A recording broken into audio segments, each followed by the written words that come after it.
कास खांसी। निदान। धन्वंतरि जी ने कहा, कास खांसी रोग यथाशीघ्र प्राणी पर अपना कुप्रभाव दिखाता है, इसलिए उसी रोग को अब कहा जाएगा खांसी वातज, पित्तज, कफज, क्षतज तथा धातुक्षयज होने से 5 प्रकार की मानी गई हैं। यदि इन पांचों के विनाश की उपेक्षा कर दी जाती है तो ये क्षय को उत्पन्न कर देती हैं। ये उत्तरोत्तर बलवान हो जाती हैं। इसका भावी रूप इस प्रकार होता है। कास रोग होने पर कंठ में खुजलाहट और अरुचि होती है। कान, मुख तथा कंठ में शुष्कता आ जाती है। शरीर में वायु प्रायः अधोगामी होता है। इस रोग में ऊर्ध्वगामी होकर वक्षस्थल में जा पहुंचता है। वहां अभिघात करते हुए वायु कंठ में रोग की सृष्टि करता हुआ मस्तिष्क तथा रक्तवाही आदि शरीर के 13 स्त्रोतों में जाता है। तदनंतर सभी अंग प्रत्यंगों में प्रविष्ट होकर आक्षेप एवं उनको कष्ट पहुंचाता है। इसका प्रकोप होते ही नेत्रों में उत्क्षेप करता हुआ और पीठ तथा हृदय एवं पार्श्वों में पीड़ा उत्पन्न करता हुआ मुख से निकलता है। बोलने में भी रोगी को कष्ट होता है। फूटे हुए कांसे की ध्वनि के समान मुख से वाणी निकलती है। हृदय के पार्श्व भाग तथा शिरोभाग में पीड़ा उठती है। मोह और क्षोभ होता है एवं स्वरभंग हो जाता है। ये रोगी को अत्यंत तेज पीड़ा के साथ सूखी खांसी खांसने के लिए विवश कर देता है। रोगी को रोमांच हो जाता है। खांसने पर बड़ी ही कठिनता से अंदर से सूखा हुआ कफ बाहर निकलता है, जिससे खांसी कुछ कम हो जाती है। पित्तजन्य कास होने से नेत्र पीले पड़ जाते हैं। मुख में तीतापन रहता है। ज्वर और भ्रम होता है। रोगी पित्त तथा रक्त संश्रित वमन करता है। उसे प्यास लगती है। कंठ से निकलने वाली ध्वनि टूटी रहती है। उसको सब और धुआं ही धुआं दिखाई देता है और धूमायित एवं खट्टी डकार आती है तथा उसमें एक प्रकार का मद छाया रहता है। जब रोगी को खांसी का वेग आता है तो उसी खांसी के बीच आंखों के समान चमकता हुआ छोटा छोटा प्रकाशपुंज दिखाई देता है। कफजन्य कास रोग होने पर वक्षस्थल में सामान्य वेदना होती है। सिर में भारीपन तथा हृदय में जकड़न आ जाती है। कंठ में किसी द्रव्य पदार्थ के लेप का अनुभव होता है। एक प्रकार का मद जैसा शरीर पर छाया रहता है तथा पीनस, वमन, अरुचि, रोमांच और घने स्निग्ध कफ की प्रवृत्ति होती है। युद्धादि अत्यंत साहसिक विभिन्न कर्मों को करने वाले लोगों द्वारा जब शक्ति से अधिक कर्म किया जाता है तो उससे वक्षस्थल में क्षत हो जाता है। पित्त से अनुगमित होकर वायु बलवान हो जाता है। तदनंतर उसके कारण रोगी को खांसी आने लगती है, जिसके द्वारा मुख से रक्त संश्रित कफ अधिक निकलता है। प्रायः ये कफ पीला, पिंगल, शुष्क, ग्रथित, लोथड़े की भांति और अत्यंत दूषित होता है। इस रोग में रोगी रुग्ण कंठ से कफ रूपी मल को बाहर निकालता है। वायु दोष के कारण हृदय फटा सा प्रतीत होता है और शरीर में सुइयों के चुभने जैसे कष्ट की अनुभूति होती है तथा कष्टकारी शूल के आघात से मर्म स्थल में पीड़ा होती है। रोगी के पर्व में दर्द होता है और ज्वर भी रहता है। उसकी सांस फूलती है, प्यास बढ़ जाती है, उसकी वाणी में स्वर भंग होने लगता है तथा शरीर में कंपन रहता है। रोगी इस रोग में कबूतर के समान कहरने लगता है। उसके पार्श्व भाग में शूल उठने लगता है। कफादि विकारों के कारण उसको वमन होता है। उसकी शक्ति क्षीण होने लगती है और शरीर का वर्ण कांतिहीन हो जाता है। राज्य क्षमा रोग होने से रोगी का शरीर क्षीण होने लगता है। उसके पेशाब में रक्त आता है। सांस फूलने से पीठ और कमर में पीड़ा होती है। जिनको शास्त्र में आयु कहा गया है, वे आयु रूपी धातुएं शरीर में प्रकोपित होकर दौड़ने लगती हैं।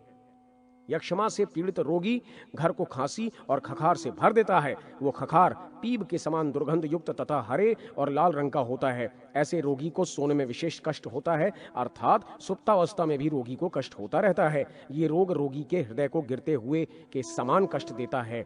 अचानक रोगी में उष्ण और शीतल भोजन एवं पेय पदार्थ ग्रहण करने की इच्छा होने लगती है। वो बहुत खाता है। उसका बल क्षीण होने लगता है। मुख पर स्निग्धता बनी रहती है। उसके नेत्र भी शोभा संपन्न रहते हैं। किंतु रोग के बलवान होने के बाद सभी विनाशकारी राज्य क्षमा के लक्षण रोगी के शरीर में जन्म लेते हैं।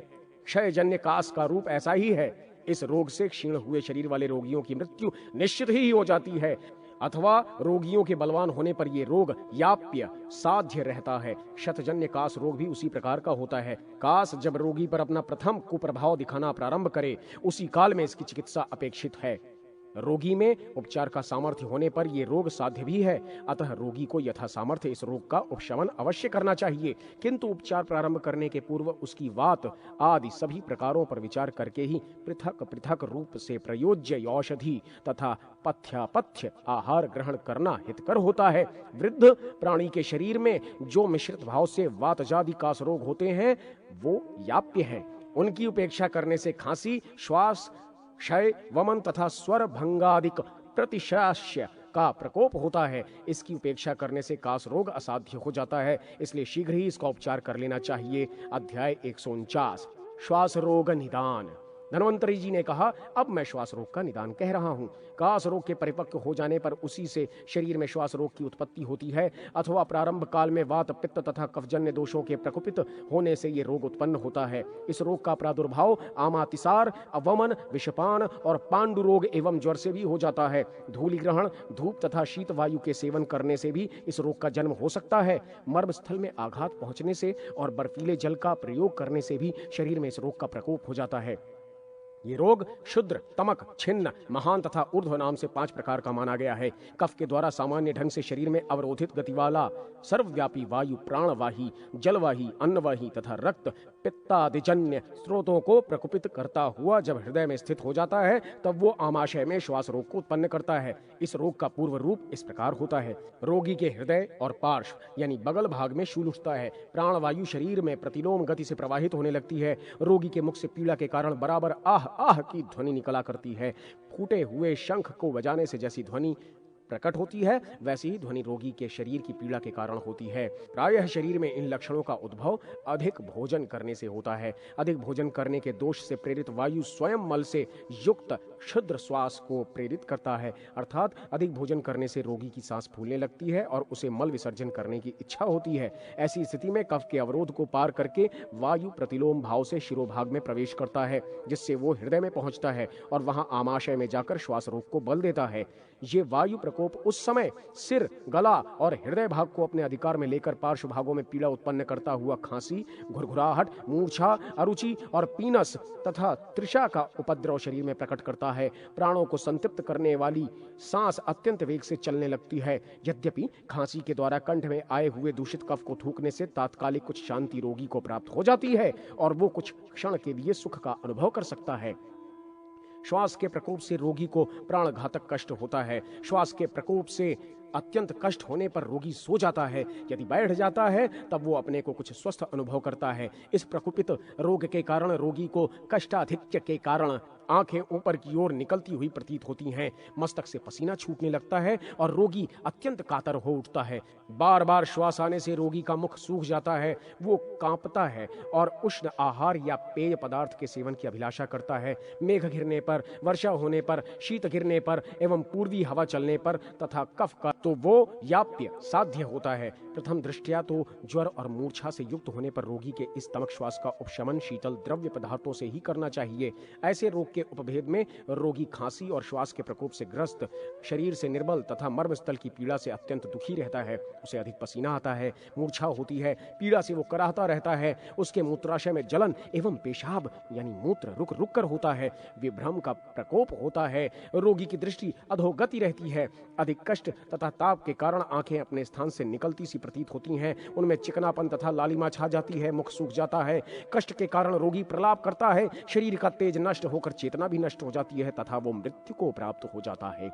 महाश्वास का रोग प्रभेद होने पर रोगी अपने शारीरिक, मानसिक तथा वाचिक महत्व से रहित हो उठता है। वो दीन व्यक्ति के समान प्रतीत होता है। श्वास में पीड़ा के कारण आवाज तथा गले में घड़घड़ाहट होती है। वो मतवाले सांड के समान रात दिन धूलि धूसरित होकर हुंकार के साथ श्वास छोड़ता है तथा ज्ञान विज्ञान से रहित हो जाता है।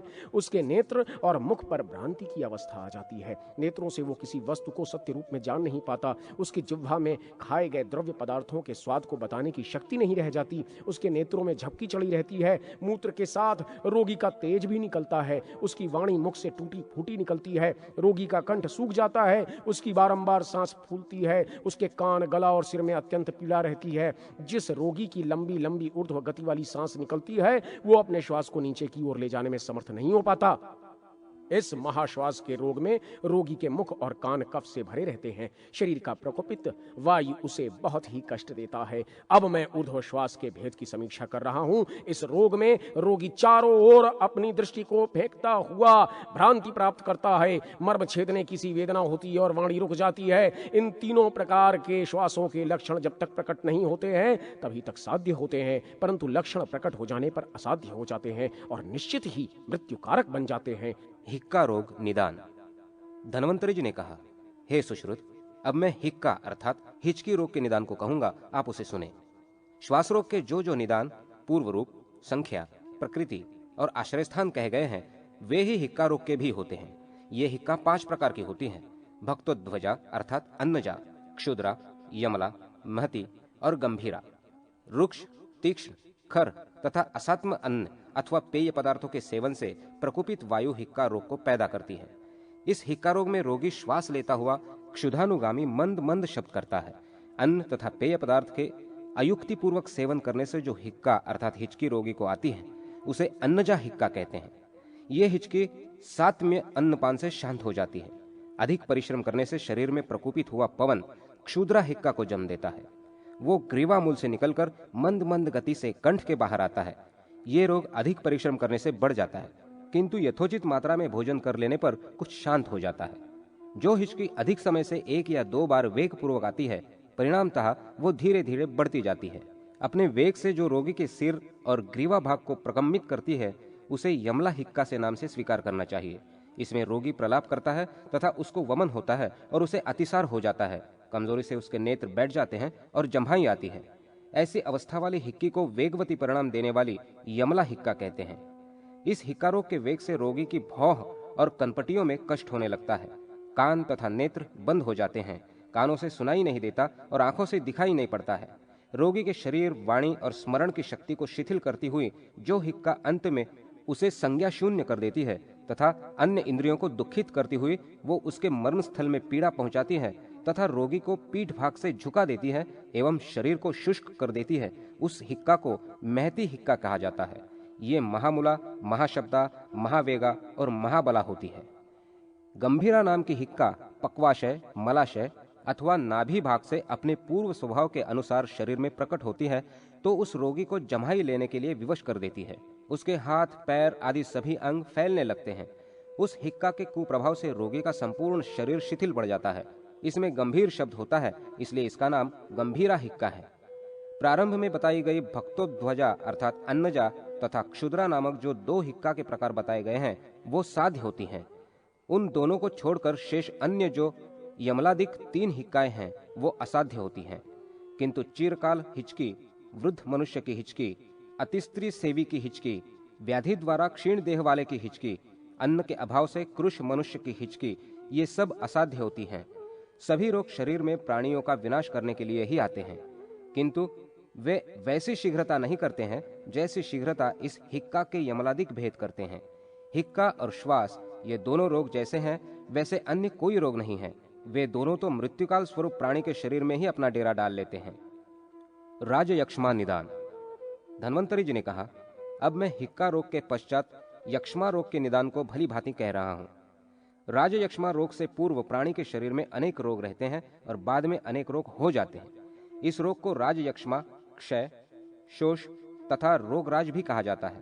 प्राचीन काल में नक्षत्र और द्विजों के राजा चंद्रमा को ये रोग हुआ था।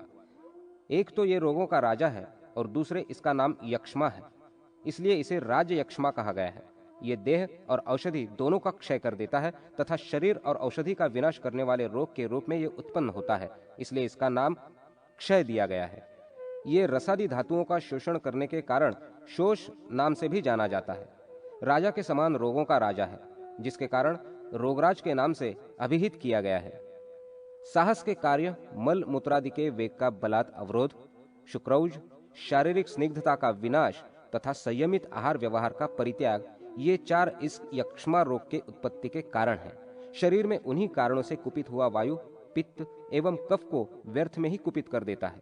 तदनंतर वो शरीर के संधि स्थानों में प्रवेश करके उनकी शिराओं को पीड़ित करता हुआ रक्त, अन्न, रसवाही आदि सभी स्रोतों के मुख को बंद कर देता है, अथवा उसी प्रकार उन सभी को छोड़कर हृदय भाग में जा पहुंचता है और उसको मध्य, ऊपर, नीचे तथा तिरछे रूप में व्यथित करता है। इस रोग के उत्पन्न होने से पूर्व रोगी को प्रतिशाय ज्वर, लार, प्रवाह, मुख माधुर्य, अग्निमंदता तथा शारीरिक शिथिलता का दोष होता है। अन्न और पेय पदार्थ के प्रति अनिच्छा तथा पवित्रता में अपवित्रता की प्रतीति रोगी को होती है। प्रायः उसको भोज्य एवं पेय पदार्थों में मक्खी, तृण, बाल गिरने का भान होता है। रोगी का हृदय कफादि से संश्लिष्ट हो जाता है, उसको वमन होता है। आहार विहार के प्रति उसकी रुचि नहीं रह जाती है। भोजन करने पर भी वो अपने आप को शक्तिहीन समझता है। उसके हाथ, पैर, जंघा, वक्षस्थल, मुख, नेत्र तथा कुक्षी भाग सूख जाते हैं। रक्त की कमी के कारण उसका रंग श्वेत हो जाता है। उसकी भुजाओं में विशेष प्रकार की पीड़ा होती है। उसकी जिह्वा में भी ज्वरादि के कारण उत्पन्न हुए छालों से कष्ट रहता है। उसको शरीर के प्रति स्वयं घृणा होती है। उसमें स्त्री संसर्ग, मद्य और मांस के प्रति प्रेम तथा घृणा दोनों होने लगते हैं। उसके सिर में चक्कर आता है। इस रोग के होने पर रोगी के नाखून, केश तथा अस्थि अपेक्षाकृत पहले से अधिक बढ़ते हैं। वो स्वप्न में अपनी पराजय देखता है। पतंग, क्रुकल अर्थात गिरगिट, साही, बंदर, कुत्ता तथा पक्षियों से भयार्थ होकर अपने को पराजित या गिरता हुआ देखता है। स्वप्न में अपने शरीर के बाल तथा अस्थि भाग को भस्म होते हुए देखकर भी भयभीत होता है। वो स्वप्न में ही वृक्ष पर चढ़ता है। उसे स्वप्न में निर्जन ग्राम और देश का दर्शन होता है। जल रहित भूभाग को देखने के कारण उसे स्वप्न में भय लगता है। उसको आकाश में प्रकाश पुंज तथा दावाग्नि से जलते हुए वृक्ष दिखाई पड़ते हैं, जिससे उस रोगी का मन भय से व्याकुल हो उठता है। ये सब लक्षण रोग प्रभाव के कारण ही होते हैं, अतः इसे पूर्व रूप कहते हैं। इस राजयक्ष्मा रोग के कोष्ठगत होने पर रोगी को पीनस, श्वास, कास, स्वरभंग, सिरपीड़ा, अरुचि, ऊर्ध्वनिश्वास, शारीरिक शुष्कता, वधजन्य कष्ट तथा वमन होता है। उसके पार्श्वभाग तथा संधि स्थान में पीड़ा होती है। उसका शरीर ज्वर से संतप्त रहता है। इस प्रकार इस राजयक्ष्मा के उक्त 11 लक्षण रोगी के शरीर में पाए जाते हैं। उनके उपद्रव से रोगी के कंठ में ऐसी पीड़ा होती है जैसे श्वास मार्ग में विकृत एवं हृदय वेदना होने पर होती है। उसे जम्हाई आती है, प्रत्येक अंग में दर्द होता है, मुख में बार बार थूक निकलता है, मंदाग्नि हो जाती है तथा मुख से दुर्गंध आने लगती है। इस राजयक्ष्मा के रोग में वायु प्रकोप के कारण रोगी के शिरोभाग तथा दोनों पार्श्व में शूल उठता है, जिसके कारण असह्य पीड़ा होती है। दर्द से रोगी का अंग अंग टूटता रहता है, कंठावरोध और स्वरभंग हो जाता है। पित्त दोष होने से रोगी को स्कंध प्रदेश, हाथ तथा पैर में दाह, अतिसार, रक्त सम्मिश्र वमन, मुख दुर्गंध, ज्वर और एक प्रकार का मद रहता है। कफजन्य दोष के कारण रोगी को अरुचि, वमन, खांसी, आधे शरीर का भारीपन, लार बाहुल्य, पीनस, श्वास, स्वरभेद और अग्निमांद्य का प्रकोप होता है। इस अग्निमांद्यता एवं शरीर में शोथ को उत्पन्न करने वाले प्रदूषित कफजन्य दोषों से रोगी के रक्तवाही आदि स्रोतों के मुखों का अवरोध तथा धातुओं के क्षीण हो जाने पर हृदय में दाह और अन्य उपद्रव होते हैं।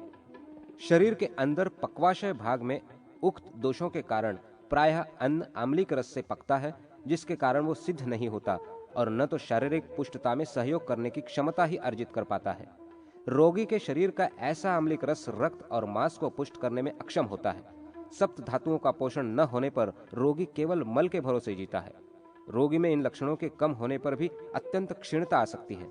इस रोग में 6 प्रकार का क्षय होता है, अतः उन सभी प्रकार के क्षय होने पर रोगी के शरीर में होने वाले उपद्रवों को यथोपचार रोककर यथासंभव इस रोग को समूल दूर करने का प्रयास करना चाहिए, अन्यथा इस रोग से प्राणी की मृत्यु ही निश्चित होती है। उक्त रोगों के दोष पृथक पृथक या समूहवत शरीर पर प्रकट होते ही रोगी के मेद का क्षय हो जाता है, जिसके कारण उसके स्वरों में भेद, क्षीणता, रुक्षता और चंचलता आ जाती है। वात प्रकोप होने से रोगी का कंठ सफेद रंग का हो जाता है। उसके शरीर की स्निग्धता तथा उष्णता समाप्त हो जाती है। पित्त दोष के कारण रोगी के तालु और कंठ में दाह होता है और निरंतर वो सूखता जाता है। रोगी का मुंह और कंठ कफ से संलिप्त रहता है। उसके गले से घुरघुराती हुई ध्वनि निकलती है। उस काल में रोगी स्वयं में सभी विरुद्ध आचरणों से प्रभावित हो उठता है, अतः वो उसकी ओर उन्मुख हो जाता है, जिससे अन्य सभी लक्षणों की उत्पत्ति हो जाती है। इससे रोगी मृत्यु को ही प्राप्त होता है। वैसी स्थिति में रोगी को सब और धुएं के समान ही दिखाई देता है और सभी कफजन्य लक्षण उसमें प्रकट हो उठते हैं। इस क्षयरोग से बचना बड़ा ही कष्ट साध्य है। यदि सभी लक्षणों से युक्त होकर ये प्राणी पर आक्रमण करता है तो रोगी की जीवन रक्षा असंभव हो जाती है। अतः अल्प लक्षणों के दिखाई देते ही इस रोग को शरीर से दूर करने हेतु विधिवत चिकित्सा करनी चाहिए। अरोचक, वमन आदि रोगों का निदान। धन्वंतरी जी ने कहा, हे सुश्रुत, अब मैं आपको अरोचक रोग के निदान के विषय में बताऊंगा। जब वात, पित्त तथा कफजन्य दोष जिह्वा, हृदय या मन का आश्रय लेते हैं, तब प्राणी के शरीर में अरोचक रोग उत्पन्न होता है। ये रोग वातजन्य, पित्तजन्य तथा कफजन्य इन 3 रूपों के अतिरिक्त सन्निपातजन्य और मनः संतापजन्य भी होता है। इस रोग के 5 प्रकार हैं, यथा वातज, पित्तज, कफज, सन्निपातज और मनः संतापज। वात आदि दोषों से होने वाली अरुचि में रोगी का मुख क्रमशः वायु में कसैला, पित्त में तिक्त, कफ में मीठा या माधुर्य युक्त, सन्निपात में विकृत रस तथा शोक दुखादि में दोषानुसार स्वाद वाला हो जाता है। इस रोग में रोगी को किसी द्रव्य विशेष का आस्वाद नहीं प्राप्त होता है। शोक क्रोधादि में मन की जैसी स्थिति होती है, उसी प्रकार उसकी भोजनादि ग्रहण करने की अभिरुचि होती है। जब मन शोकादि के कारण खिन्न रहता है तो भोजन के प्रति अरुचि के कारण उसे अन्नादि ग्रहण करने की अनिच्छा हो जाती है। इस रोग में अग्निदुष्ट ही प्रधान कारण है। छर्दी अर्थात वमन रोग 5 प्रकार का होता है। वातज, पित्तज, कफज, त्रिदोषज तथा अनभिप्रेत। दुष्ट पदार्थों के ग्रहण करने से 5वीं छर्दी होती है। संपूर्ण प्रकार के वमन रोग में उदान वायु प्रकोपित होकर सभी प्रकार के अधिकृत दोषों को उद्दीप्त करता है, जिसके फलस्वरूप क्रमशः शीघ्रातिशीघ्र रोगी को कष्ट होता है, मुख लवण युक्त रहता है तथा उससे पानी छूटता है और धीरे धीरे आहार व्यवहार के प्रति अरुचि हो जाती है। इस रोग में रोगी की नाभि तथा पृष्ठ प्रदेश में वेदना होने लगती है। रोगी के पार्श्व भाग में भी पीड़ा होती है, जिसके कारण पेट में अवस्थित अन्न ऊपर की ओर पक्वाशय से निकलने लगता है, अर्थात रोगी को वमन की इच्छा होती है। अंततोगत्वा रोगी के मुंह से कषाय और फेन युक्त थोड़ा थोड़ा करके वमन होता है। इस वातजन्य वमन रोग में अत्यंत कष्ट साध्य पीड़ा के साथ रोगी को तेज दर्द होने के कारण चिल्लाना पड़ता है। उसको खांसी आती है, उसके मुख में शोथ होता है और उसकी वाणी में स्वरभंग होने लगता है। पित्तजन्य वमन रोग होने पर रोगी को क्षार से युक्त जल के समान धूम्र, हरित या पीत वर्ण वाले पित्त का वमन होता है, अथवा रक्त से युक्त अम्ल, कटु, तिक्त पित्त उसके मुंह से निकलता है। उसके शरीर में तृष्णा, मूर्छा, संताप तथा अग्नि के समान दाह का प्रकोप होता है। कफजन्य वमन रोग के होने से रोगी में स्निग्ध, घनीभूत पीत तथा मधु के समान मधुर श्लेष्मा अर्थात कफ का उदय होता है। ये कफ लवण रस से भी युक्त हो जाता है। इस कफदोष के कारण उत्पन्न वमन के कष्ट से रोगी को भयवश रोमांच हो जाता है। इस रोग में रोगी के मुख में शोथ हो जाता है, उसके मुख में मिठास भरी रहती है, उसके नेत्रों में तंद्रा छाई रहती है, उसके हृदय में कष्ट होता है और उसे खांसी आती है। सन्निपातिक वमन रोग में सभी दोषों के लक्षण दिखाई देते हैं। ऐसी अवस्था में उसकी चिकित्सा नहीं करनी चाहिए। ऐसे रोगी को देखना, सुनना आदि कुछ अच्छा नहीं लगता है। वातादि के प्रकोपित होने पर ही उदर भाग में कृमिजन्य और अन्नजन्य वमन रोग भी उत्पन्न होता है। कृमिजन्य छर्दी रोग में शरीर में शूल, कंपन, मिचली तथा हृल्लास के उपद्रव की उत्पत्ति विशेष रूप से ही होती है।